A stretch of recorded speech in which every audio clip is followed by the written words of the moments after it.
Hello and welcome to Who Wore It Better, where I review Raw and Smackdown back to back and try and figure out which show won for the week. Quick programming note in case you missed it: on Tuesday, I released the first of a brand new segment for the channel called My Regrettable Matches, in which Jay Biggs and I look back and mostly laugh at, a lot of my old wrestling matches from back when I actually used to put on the tights and get my ass kicked on a regular basis. The first episode is my local TV debut for Portland Wrestling back in 2006 against the big man, Paul Isadora, so go check that out. And for those of you who've seen the video and have complained that the audio was a little too stereo for your liking, don't worry, I hear you, and that will be addressed in the future episodes to come.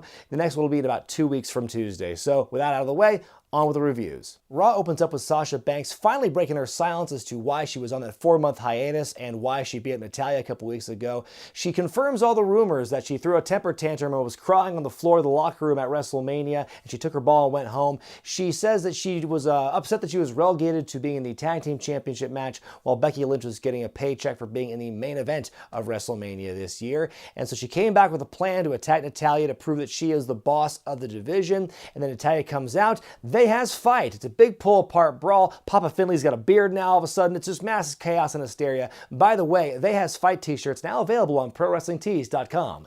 The Street Profits provide some exposition backstage. They explain the tag team turmoil match coming up later in the night. And in case you don't know what a tag team turmoil match is by now, Montez Ford cues the graphic to play on the full screen, and it plays, which I thought was pretty hilarious.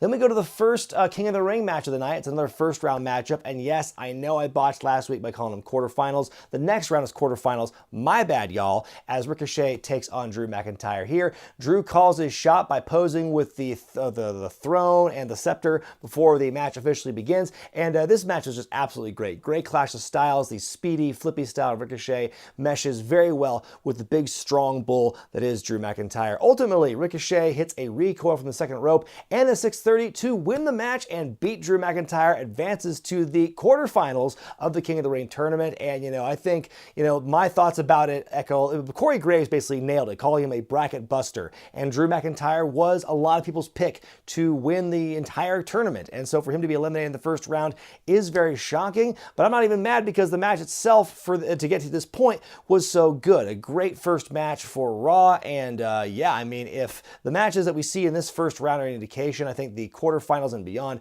are going to be great stuff. We get a pre-taped backstage interview from last week with the new Raw Tag Team Champions, Seth and Strowman, attorneys at law. More uneasy tension between the two of them until Braun finally just flat out challenges Seth to a match for the big red belt of the Universal title, that is, at Clash of Champions. Seth accepts. So Braun and Seth are both going to be working double duty on that night of the pay-per-view. They'll both be defending the Raw tag titles, and they're going to be in the Universal title match later on. And I don't know, my first thought when I first heard about this was I felt that it was all the double duty, going the extra mile, working yourself to the bone. That was a big contributing factor into why Seth got hurt the first time back in 2015. I know it wasn't a double duty situation for him at that time, but I mean, I'm of the thought that, if you're working that hard at that kind of level for that long, uninterrupted, eventually something's going to give. And I think that might have been a factor, in my opinion, as to why Seth, had his knee blow up back in 2015. So I'm not saying it's going to happen here, but I'm saying don't keep trying to push Seth, and don't keep trying to have him go this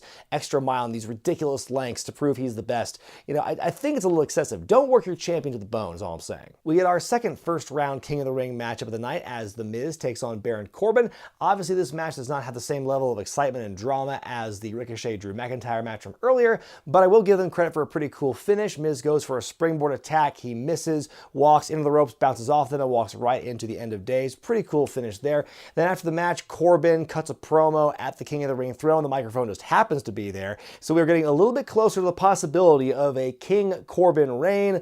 I'm kind of holding out hope that, he sat on the throne too, so he's going to jinx it as well. Bayley taking on Nikki Cross in non-title action up next. Pretty good matchup here. Bayley wins with a flying elbow drop. I was a little confused about why this match is even happening on Raw in the first place, considering Bayley is the SmackDown Women's Champion and Bayley is a floating champion as one and a half of the tag team champions. Also, we just saw Bayley feuding with Nikki and Alexa not too long ago before this, so I think it would have been nice to have her wrestle somebody else on Raw besides Nikki Cross if she's going to be part of there for the wild card rule, whatever. Tag team turmoil match to see who will face Seth and Strowman for the Raw tag title titles at Clash of Champions.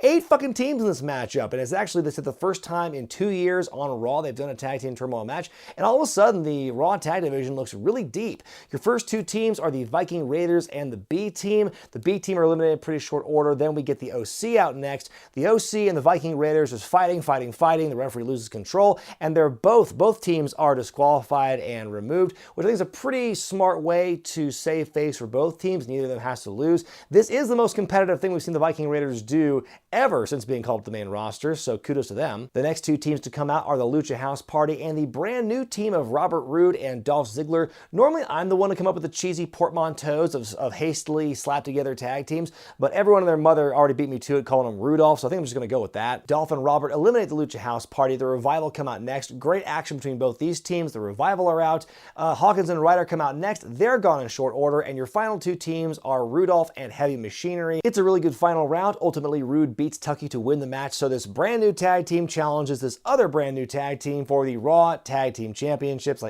For a division that is as deep as it is with established, cohesive tag teams, to have your top 2 teams now being these slapped together duos, I think is a little ridiculous. And I'm happy to see Robert Roode on television again, and it's nice to see he's a great tag team wrestler, so I think these 2 will work well together. I just think it's just, again, the fact that it's one random pairing against another one. They even acknowledged this in a promo near the end of the show where Roode and Ziggler are like, well, Seth and Strowman just became a tag team, so why not us? Is basically what they were saying. So, that is kind of I'm not too big a fan of that one. Also, what happened to Dolph's whole thing in the last few weeks where he was no selling finishers and calling people out and mocking them? Where'd that go? His trajectory is just all over the place all the time. It's chaotic. Sasha Banks takes on Natalya up next. A short but physical match. Ultimately, Sasha wins with the Banks statement that she modifies by grabbing Natalya's injured arm and pulling it around Natalya's own neck. So Sasha wins there. Afterwards, she puts a bit more of a hurting on Natalya, gives her another Banks statement. So very good look for Sasha here. The promo she had at the top of the show was kind of so-so,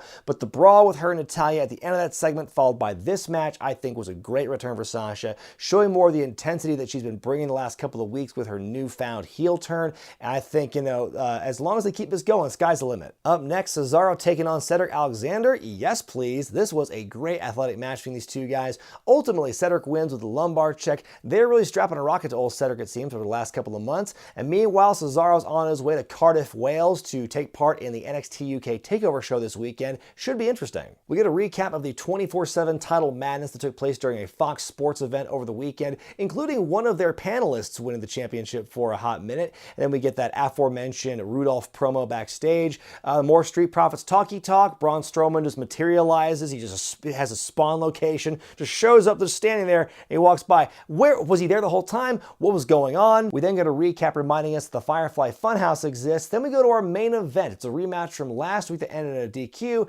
as AJ Styles defends the US Championship against Braun Strowman.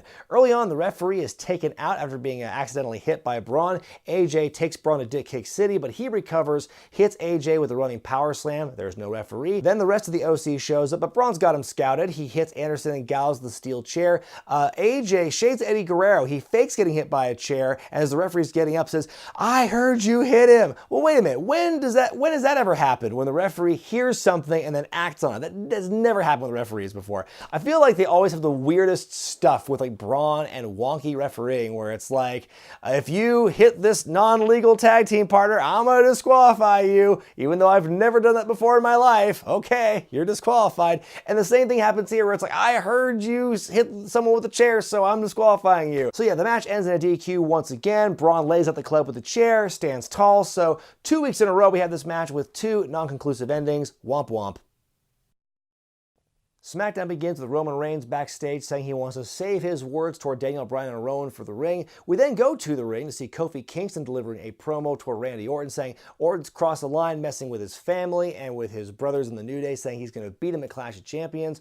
Orton is on the big screen saying he's stupid, stupid, stupid, stupid, stupid. And then Orton reads a fan letter and saying you shouldn't beat up Kofi because it makes him cry. And I know this because he's my dad. Son of a fuck. They've done the exact same storyline they did 1 year ago. 1 year and 2 weeks ago. I looked it up. Samoa Joe reading a fan letter to AJ Styles. Oh, big twist. It's AJ Styles' kid. Oh my God. Look, I'm all for, rehashing old storylines from 10, 15, 20 years ago, even 5 if I'm going to give you that. But Jesus, 1 year ago, copy and paste, same exact storyline. Are you kidding me? Anyway, Orton tells Kofi he's going to go to the hotel and pay Kofi's family a visit. Kingston snaps, runs up to the ramp. They have a big old brawl in the gorilla position, and then Orton drops him with the DDT off the table. So Kofi's laid out. Then after the break, Big E's interviewed because he has a match with Orton later in the night and says he's basically planning on getting some serious revenge on Randy Orton. So yeah, like Orton's looking good as a heel and everything, but Jesus, why do you have to rehash the exact same angle from a year ago? I mean, are we stupid? So to wash our minds of that nonsense, we go to our next King of the Ring first round matchup as Ali takes on Buddy Murphy.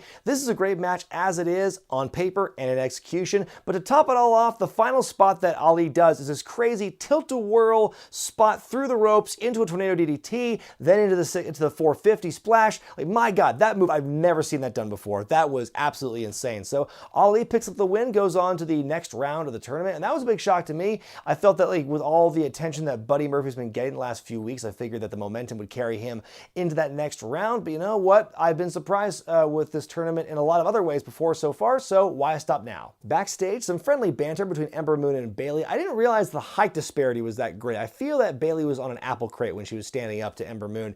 Anyway, Lacey Evans shows up and says that she's going to show Bayley who the real face of the SmackDown Women's Division is.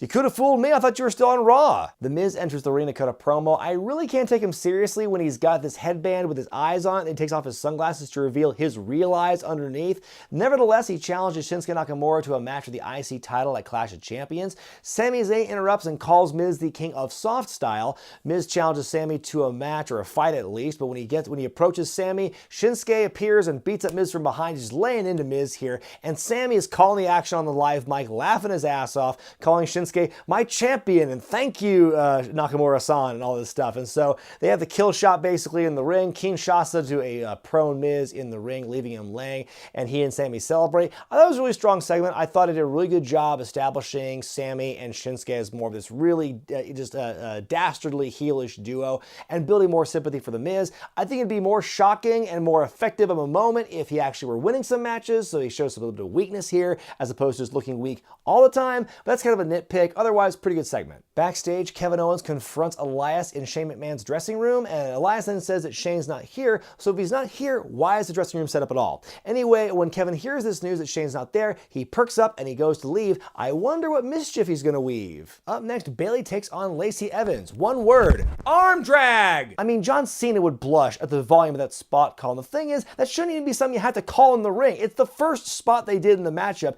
and you'd think that with all of the planning and preparation and the rehearsal time they get before these matches, that you would know, okay, you're going to toss the glove, I'm going to catch it, you're going to run after me, I hit you with an arm drag. You don't need to call that in the ring at all under any circumstances. It's the first thing you do. Anyway, kind of a rough start to the matchup. Charlotte Flair then meanders onto the stage into ringside. She looks lost at first. This is just a rough match. Like, at one point, Lacey sandbags Bayley on the belly-to-belly, and then ultimately Bayley wins with a flying elbow drop. Nice seeing you, Lacey. How the fuck has she made it this far? Honestly, like, I was trying to give her the benefit of the doubt at first, but man, like, I don't know how. I just don't know how. This whole segment was madness. The match was not great. Charlotte looked drunk. Like, it looks like she rubbed her face with ham before she went out to the ring, just all shiny and stuff. It's just a really weird segment overall, and, you know, from beginning to end, just totally bizarre. Hated it. We get a backstage promo from Daniel Bryan and Rowan demanding an apology from Roman Reigns. We then go to our next match as Big E takes on Randy Orton. Randy Orton flapped the wrong jack sucker, and so Big E's looking for a fight. Great physical match here. Big E's looking very strong here. Ultimately, the Revival cost Big E the match. Orton hits the RKO to win. Then afterward, the Revival and Orton hit a super RKO to Big E to really put the exclamation point on it.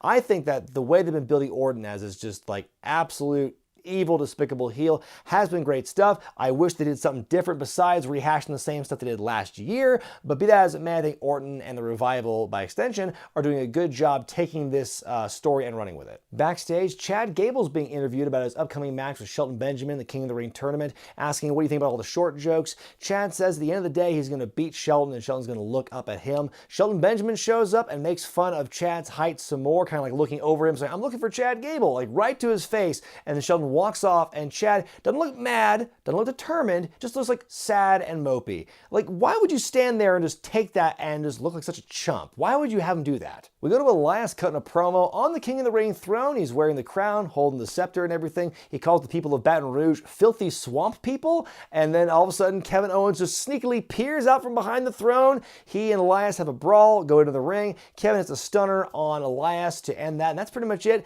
I don't know why. Like, I mean, when Kevin was like, oh, Shane McMahon's not here, great, and he walks off, I thought he was going to do some real mischief or something, try and do some real crazy shit, but instead he just beats up Elias, which he could have done if Shane were there regardless. Anyway, after Kevin Owens leaves, R-Truth shows up with a referee. He's going to try and pin Elias to become the new 24/7 champion, but Drake Maverick pulls Truth out and steals the victory. So now he has the little green belt once again, and he's hoping to consummate his marriage finally. That was a pretty funny way to end the segment overall. Your last match of the night is the final first round match in the King of the Ring tournament as Chad Gable takes on his former tag team partner, Shelton Benjamin. Benjables implodes. It's a relatively short match, but a solid one. Ultimately, Chad wins with a surprise roll-up, and so he advances to the next round of the tournament. Still looks kind of sad. I was looking at the quarterfinal brackets after that match is over, and I'm like, damn, Corbin's going to go all the way, isn't he? Roman Reigns finally makes his way to the ring. Will he apologize? Daniel and Rowan show up on the big screen to witness the supposed apology. Roman plays some footage from a few weeks ago, the first week where a bunch of stuff fell on him backstage.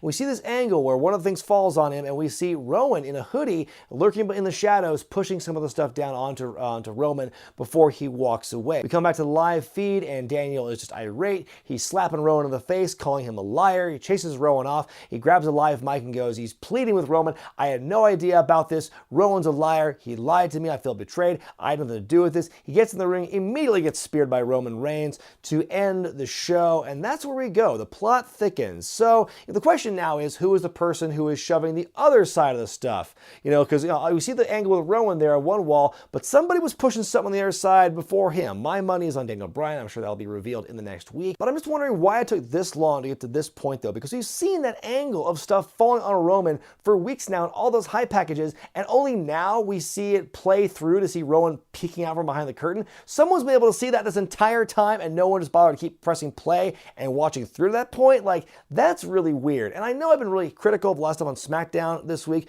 but it's like simple storytelling stuff that could be done so much better. And all we're doing is seeing these gaping plot holes and logic holes. And that's what we're seeing with this. Like, okay, we knew from the beginning, once it was revealed that Rowan was a part of it, we knew it was going to be Rowan and Daniel Bryan. Fine. And then we have this like red herring with like the look-alike the last week. And then this week, it's like, okay, we see this angle that's supposed to really incriminate Rowan, but we've seen that angle. So like, what was holding us back before? Time now for me to decide which show won for the week, Raw or Smackdown. And this week, my choice is Raw. There are a few things with Raw this week that I didn't like. I didn't like some things about Raw. I didn't like the fact that Bobby Roode and Dolph Ziggler are thrown into a tag team for no reason, and they ran roughshod the entire tag division on that show.